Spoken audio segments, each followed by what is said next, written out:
Magandang araw po sa ating lahat. Ako si Doc Ivan Zapanta, isang internist at welcome sa panibagong episode ng Consult Talk, isang podcast at proyekto ng Philippine College of Physicians o PCP. Dito sa Consult Talk, hatid namin ang makabuluhang talakayan tungkol sa kalusugan kasama ang mga eksperto mula sa PCP na handang sagutin ang inyong mga katanungan. Ang pag-uusapan natin ngayon ay tungkol sa hepatitis, isang sakit na madalas hindi nabibigyang pansin pero maraming Pilipino ang apektado.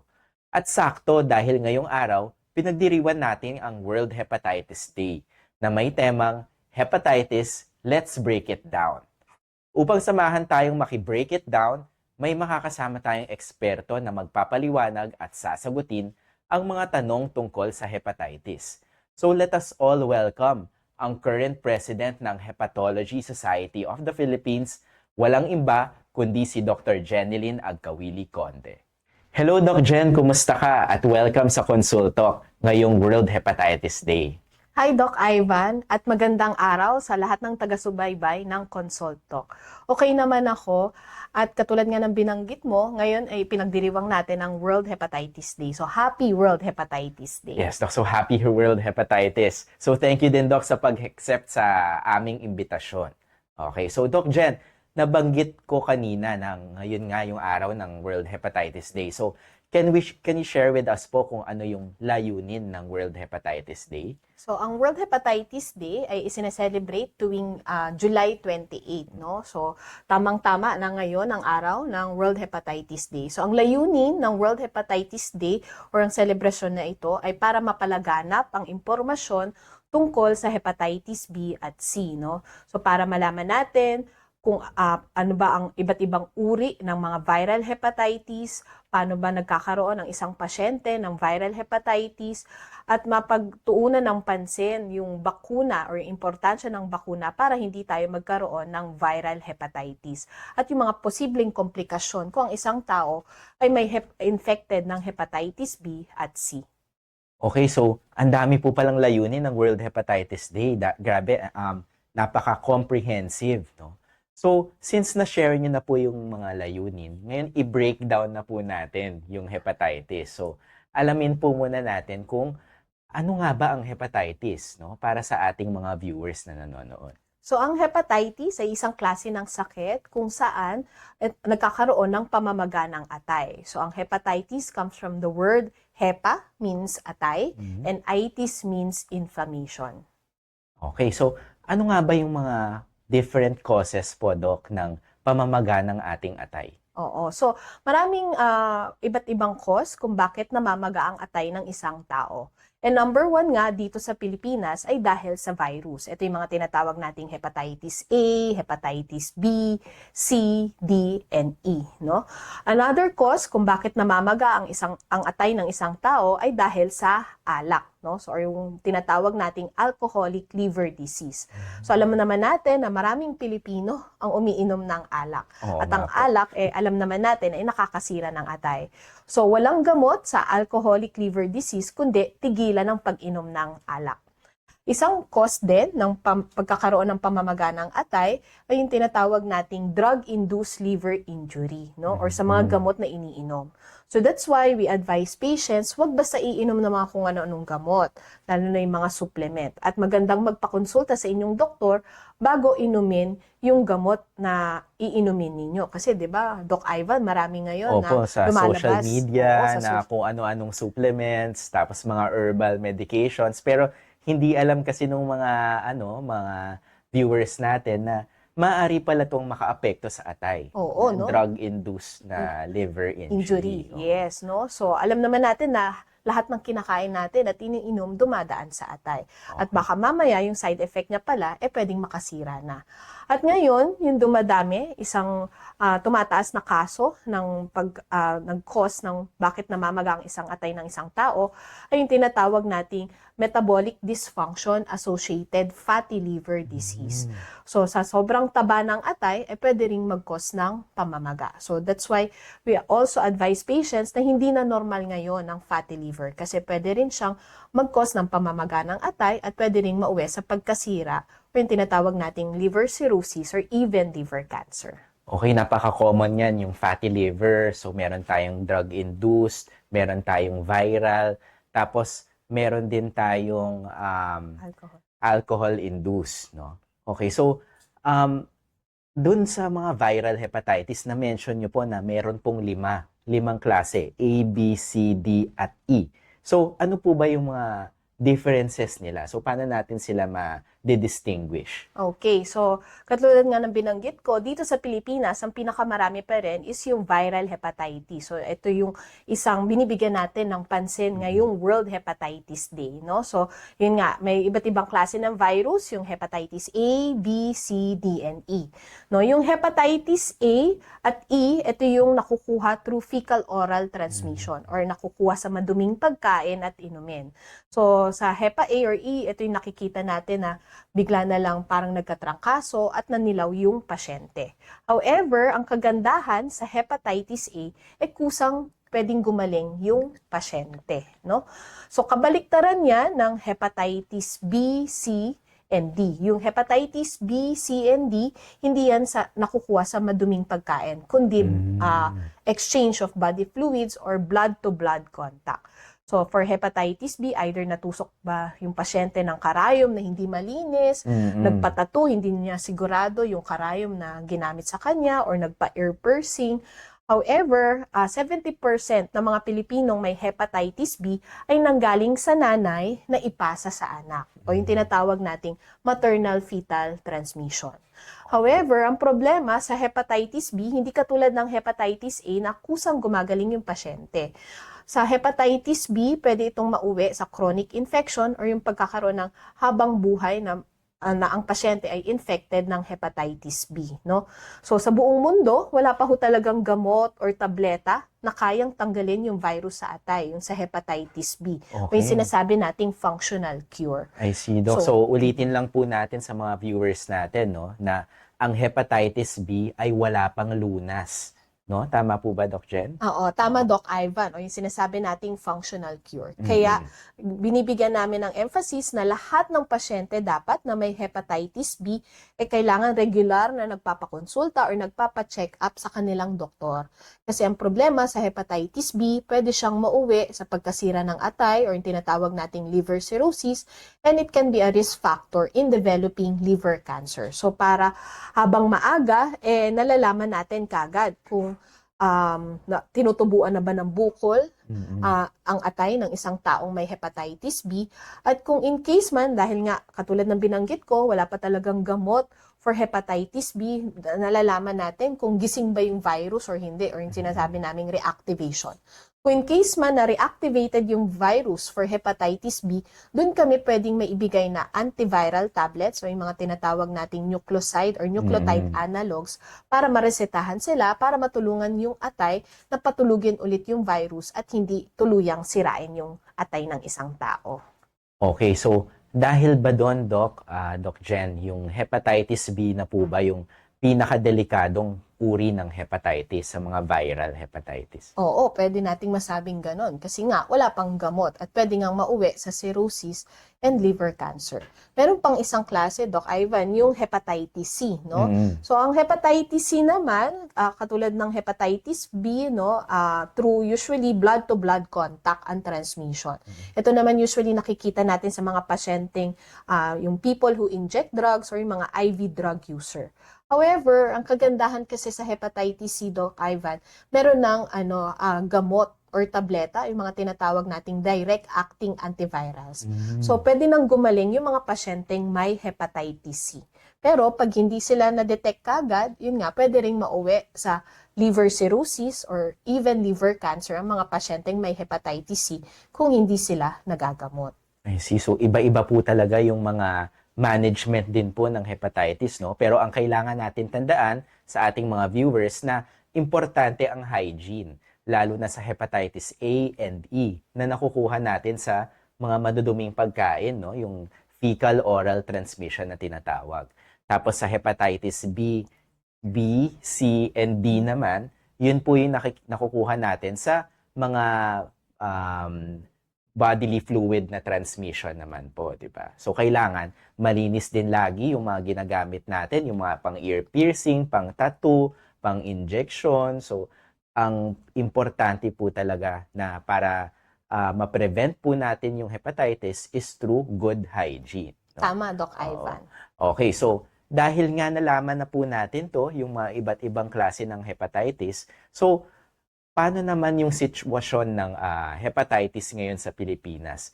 Gaano nga ba kalala po ba yung hepatitis sa atin?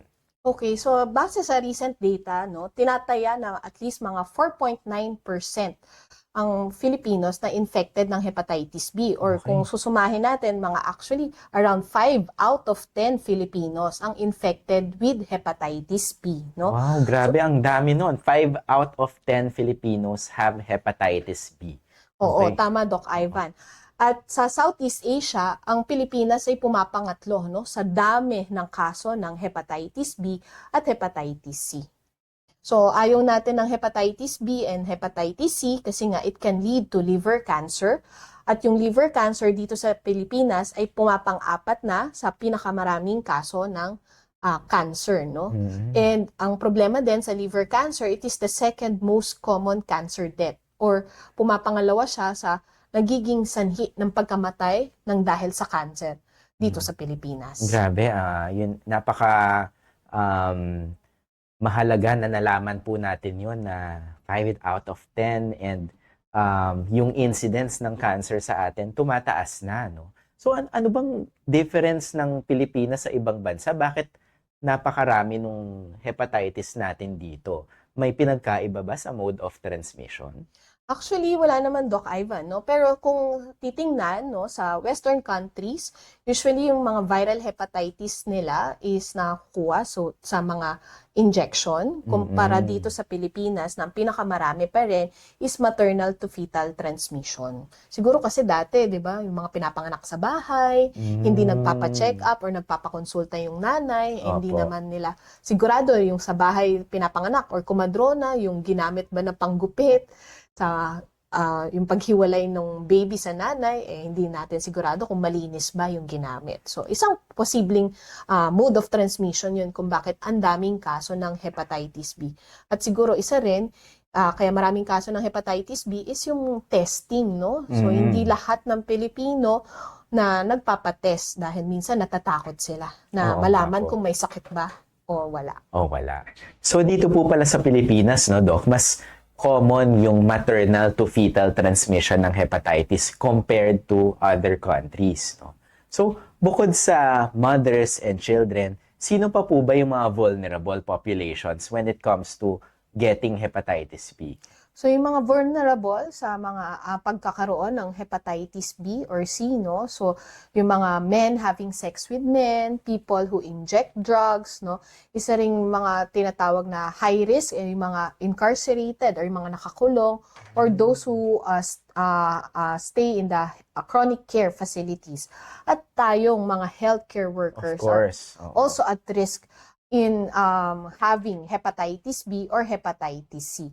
Pero, yun nga ang sinasabi natin na all Filipinos should be tested for hepatitis B dahil nga endemic ito sa ating bansa. Okay, so all Filipinos po to, no? So, meron bang specific age group na kailangan by this age may hepatitis screening na po? Oo, no? So karaniwan, no, na-identify yung virus na hepatitis B or hepatitis B is between mga age 20 to 49 years old, no? So we really advise lahat ng Pilipino na magandang magpa-test for hepatitis B at C. Okay, so screening is really important po, no, for knowing your hepatitis B status. So, alam naman natin mga Pinoy po, Doc, no? So, ayaw usually magpa-testing, ayaw magpa-screening, ganyan, kasi natatakot sila dun sa magiging result. Siyempre, kasi dahil pag may hepatitis B ka, iisipin ng ibang tao na parang, naku ba, papandirian ka pa, tapos may stigma po talaga nakaakibat yung sakit na ito, no?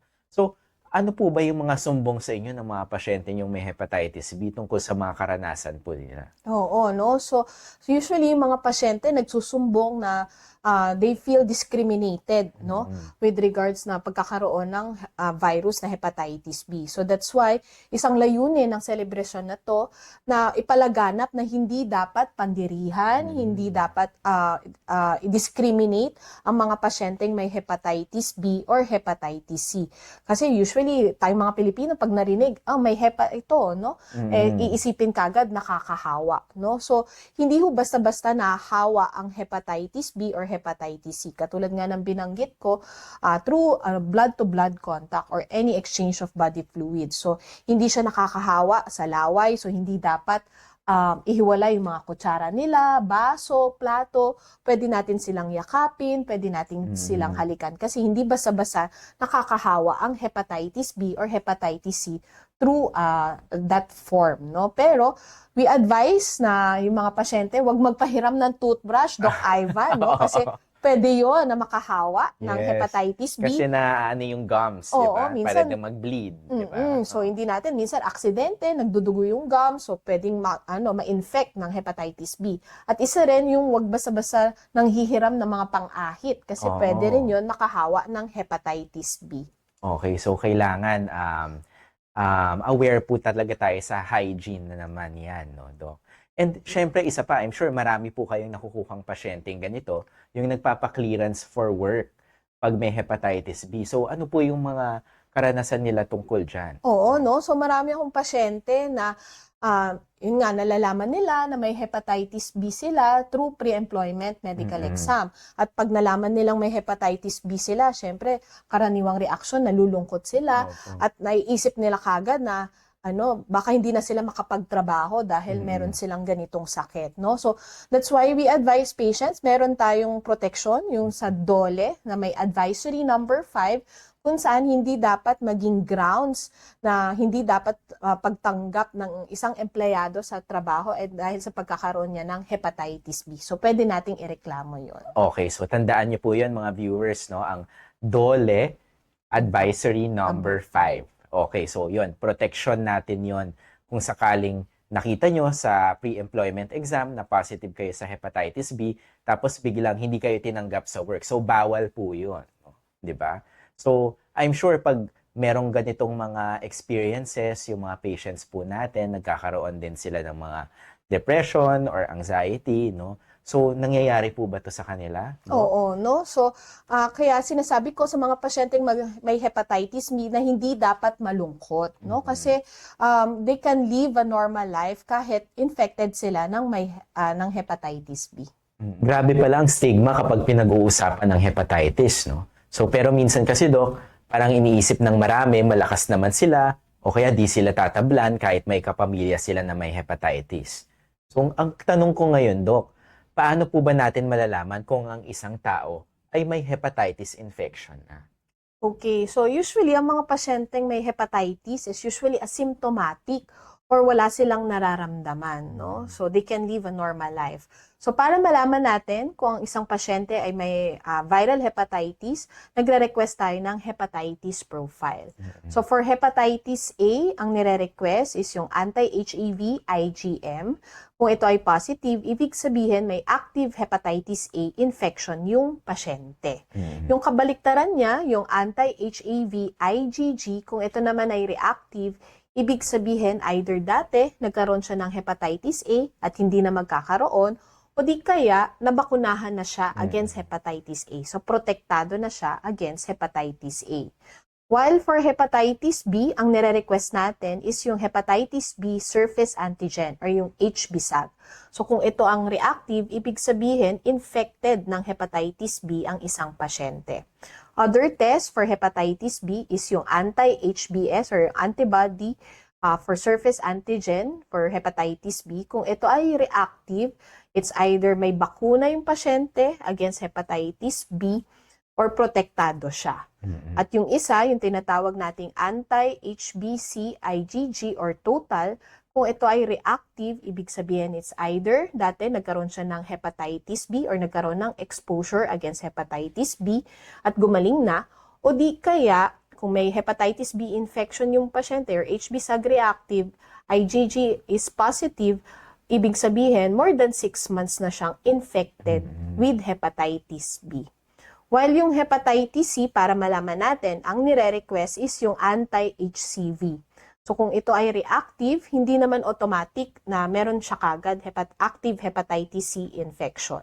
So ang sunod na nire-request is yung HCV RNA. Kung ito ay detectable, ibig sabihin meron siyang active hepatitis C infection at pwede natin siyang bigyan ng direct acting antivirals para gumaling siya against his hepatitis C. Okay, napakarami palang screening tests ng hepatitis at nasa iba't ibang klase rin ng A, B, C, no? Okay, so paano ba kung nag-positive ako sa hepatitis or yung pasyente, no? Kailangan ba magpa-screen ng lahat ng family members niya, yung mga close relatives? Oo, no? So, binibigyan namin to ng importansya yung contact tracing sa mga pasyenteng may hepatitis B, no? Para malaman nga kung may hepatitis B yung kamag-anak niya or kung saan niya nakuha yung hepatitis B. Katulad nga ng binanggit ko, ang hepatitis B common dito sa Pilipinas through maternal fetal transmission. So, we advise kung may hepatitis B ang isang pasyente, ipascreen din nanay at tatay, kung buhay pa, mga kapatid, lahat ng kasama sa bahay, asawa, partner at mga anak. Para in case man na walang hepatitis B, magpabakuna para hindi magkaroon. Kasi nga, ang takot natin for hepatitis B, pwedeng mauwi sa pagkasira ng atay or yung liver cirrhosis at para hindi sila magkaroon ng liver cancer. Okay, so mabuti na sabi niyo po yung pagbabakuna, yung vaccination to prevent hepatitis B kasi nga nakaka-cancer nga po yung hepatitis B, 'di ba? So, ano po ba yung mga kailangan natin malaman tungkol sa pagbakuna? At ano ba yung mga available natin na bakuna dito sa Pilipinas? Okay, so ang may available na bakuna is for against hepatitis A. So yung vaccination against hepatitis A is given for 2 doses. At saka yung hepatitis B, no? So, hepatitis B can be prevented through vaccination. So, it is given for 3 doses naman. Ito yung sinasabi nating 0, after 1 month, and after 6 months. Okay, so, para sa ating mga viewers ngayon, Doc, kung gusto nila magpa-vaccine against hepatitis B and A, saan ba sila pupunta? Okay, so available naman yung vaccine sa lahat ng ospital, no? Kahit sa mga government hospital, ang alam ko, binibigay ito ng libre. At even sa mga health center po. Okay, so good. So, there's no excuse para hindi magpabakuna sa hepatitis B and A. So, habang may time, no, magpabakuna po tayo lahat, no, buong pamilya. Okay, so nakakatuwa do kasi ang dami na pala nating napag-usapan. So kanina we discussed about yung basics, about hepatitis, yung transmission, yung stigma na kaakibat ng pagkakaroon nito, yung screening at vaccination. So at this point, let's break it down naman. So yung mga misconceptions tungkol sa hepatitis. Tama, Doc Ivan. Maganda yan. Okay, so unang-una palagi kong naririnig, Doc, pag naninilaw ba ang isang pasyente or may jaundice, automatic po ba na hepatitis na po ba ito? Doc Ivan, hindi automatic na pag naninilaw ang isang pasyente ay may hepatitis kagad. So yung paninilaw, maraming pwedeng dahilan, no? So una, pwedeng ang isipin dahil namamaga yung atay. Pangalawa, pwede rin kung may problema sa apdo or gallbladder, no? Or yung may bara sa tubo sa atay or sa gallbladder, pwede ring mag-cause ng paninilaw sa isang pasyente. Isa ring pwedeng dahilan kung bakit naninilaw ang isang pasyente kung may problema sa lapay or pancreas, kung may pancreatic cancer. Ang isa ring pwede na mag-cause ng paninilaw kung may problema sa dugo or yung mga tinatawag nating hemolytic disorder or even yung mga pasyenteng may problema sa puso or may heart failure, pwede rin mag-cause ng paninilaw. So maraming pwedeng dahilan kung bakit naninilaw yung isang pasyente. So maganda pa rin, Doc Ivan, na pag nanilaw ang isang pasyente, magpakonsulta sa doktor at hindi dapat pandirihan. Yes, so tama yon. So screening is important. So isa ang hepatitis sa kinoconsider natin pag may paninilaw, pero meron din ibang mga kondisyon na nagko-cause ng jaundice. Okay? So, ang next naman na misconception na parang related din dun sa stigma ng hepatitis B is kung may infection daw ang isang tao, dapat nakahiwalay yung mga gamit nila. Tama po ba yun, Dok? Hindi tama yon, Doc Ivan, no? Lalo na sa mga pasyenteng may hepatitis B or hepatitis C.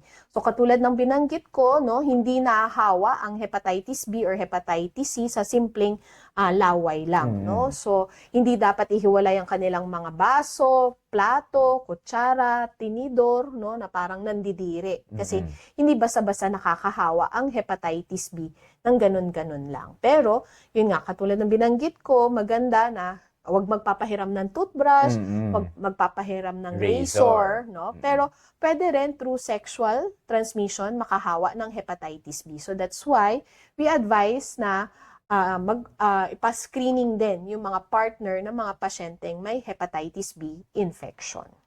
Okay, so ayun, so hindi dapat kailangan ihiwalay yung gamit. Pero pag mga personal na ginagamit tulad ng toothbrush or mga razor, so dapat may sarili na, no? So isa pa, Doc, yung sa yung mga candy daw, mga matatamis, mga asukal. Nakakagaling daw po ba ng hepatitis 'yon? Hindi totoo yun, Doc Ivan. No? Yung pagkain ng matamis, ng candy, or ng asukal, makakagaling ng viral hepatitis. No? So may mga available tayo, mga antiviral tablets, no, for hepatitis B para patulugin yung virus, no, to hindi siya mag-reactivation. At for hepatitis C, meron tayong mga tinatawag na direct-acting antiviral. So, yung mga candy or asukal, hindi yan nakakagaling ng viral hepatitis. Pero baka mamaya, yung labis na pagkain ng matatamis, pwedeng mauwi naman ang pasyente sa tinatawag nating metabolic dysfunction associated fatty liver naman. Yes, oo. So, hindi gamot ang candy at asukal, no? So, wala pang lunas kasi ngayon ang hepatitis B. So, palaging tandaan yan. Okay, so, isa pang misconception is yung pagbabakuna daw po ba is 100% na makakapag-prevent ng hepatitis B?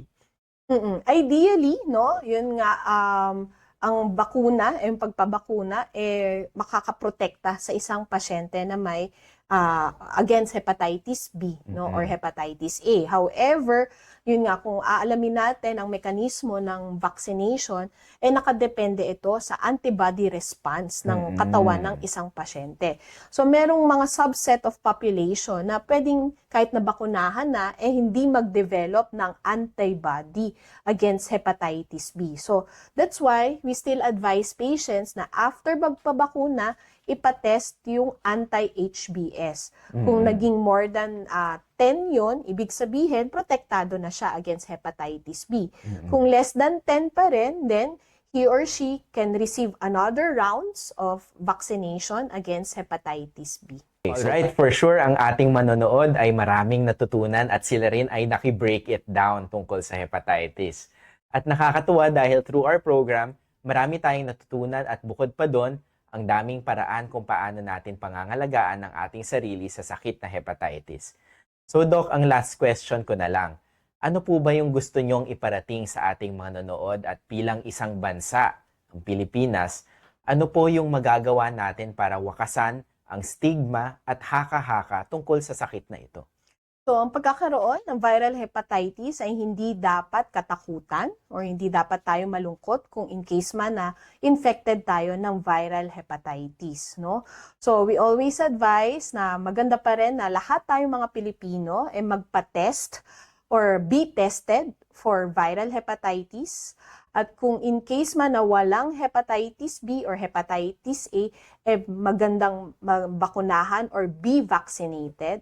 At kung in case man na merong hepatitis B infection or hepatitis C infection, magandang malaman kung ano ba yung inyong sakit at regular na nagpapacheck up sa inyong doktor at maging be aware para malaman natin kung ano ba yung mga karapatan natin bilang pasyente ng may viral hepatitis. Okay, so napakaraming salamat po, Doc Jen, sa pagsama sa amin na i-break down ang hepatitis ngayong araw na ito.